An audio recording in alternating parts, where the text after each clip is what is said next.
Amis de la plume et du papier, bonjour. Le Sénat véritablement en fonction dès demain. Actu Express fait de cette actualité sa manchette de ce mercredi 5 août 2026. Vrai confirme Matin Libre avec un autre titre. Le Sénat cap sur l'élection du bureau. Adjatia News est curieux. Qui pour diriger l'institution? Il illustre ses propos avec les photos d'anciens présidents. Boni Yaïni Sefor, Dieudonné Soglo, Patrice Talon. Le Béninois libéré et l'événement du jour publie l'intégralité du règlement intérieur du Sénat validé par la Cour constitutionnelle. La nation félicite. Validation en l'état du règlement intérieur du Sénat, un sans faute des membres de l'institution. Autre actualité à la manchette de l'informateur. Plus d'une trentaine de recours de militants UPR et BR pour la désignation des chefs de village et quartiers. L'opinion aujourd'hui est l'emblème du jour précise.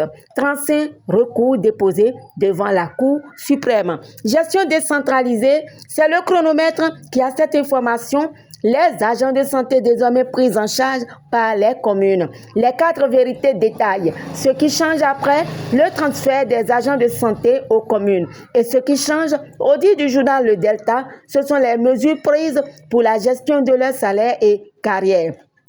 Il s'agit de la première promotion 2025 d'agents contractuels de santé qui sont concernés. Avec Africa Media Journal, nous allons au port, un quai de 400 mètres livré. Le port accélère ainsi sa modernisation, se réjouit Africa Media Journal. Amis de la plume et du papier, la boussole, le BED, renforce le financement du logement au Bénin et dans la sous-région. La boussole remarque 61 millions d'euros destinés au crédit immobilier. Avec le Béninois libéré, écho du ministre du cadre de vie, Georges Allé. Il lance la riposte climatique du Bénin. Selon lui, l'action climatique est un moteur de transformation économique.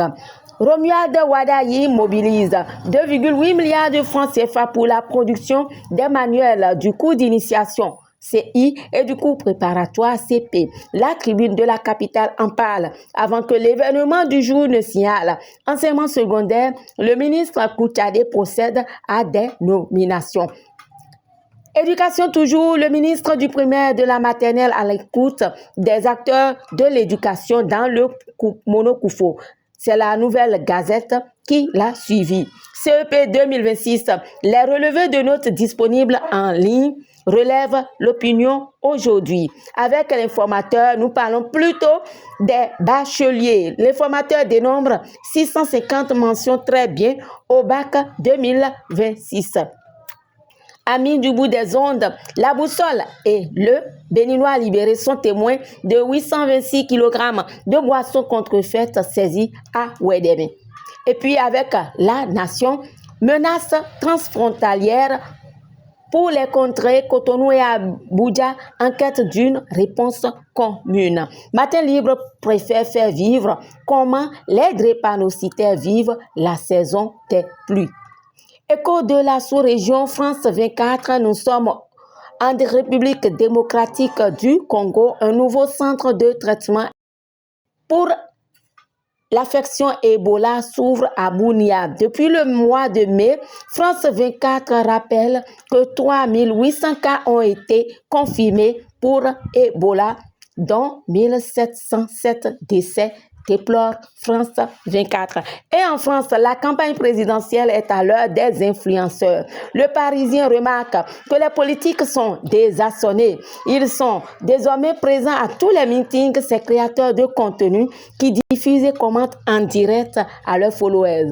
Si certains candidats comme Jean-Luc Mélenchon ou Dominique de Villepin misent sur eux, et lors des conférences de presse, la plupart des présidentiables français avancent à tâtons par crainte d'un bad buzz. Amis du bout des ondes, avec nous, vous pouvez faire de la publicité. Et justement, grâce Quincaillerie Ciseaux Bénin, dans la commune d'Abomey-Calavi, quartier Awaké, non loin du restaurant Embuscade. C'est tout pour la construction. Appelez sur les numéros qui s'affichent. Notre initiative vous plaît? Rappelez-nous, votre soutien est le bienvenu. Et puis avec moi, je suis de la fidèle Tamanda Wagossa. Je suis l'œil féminin des médias pour vous. À demain.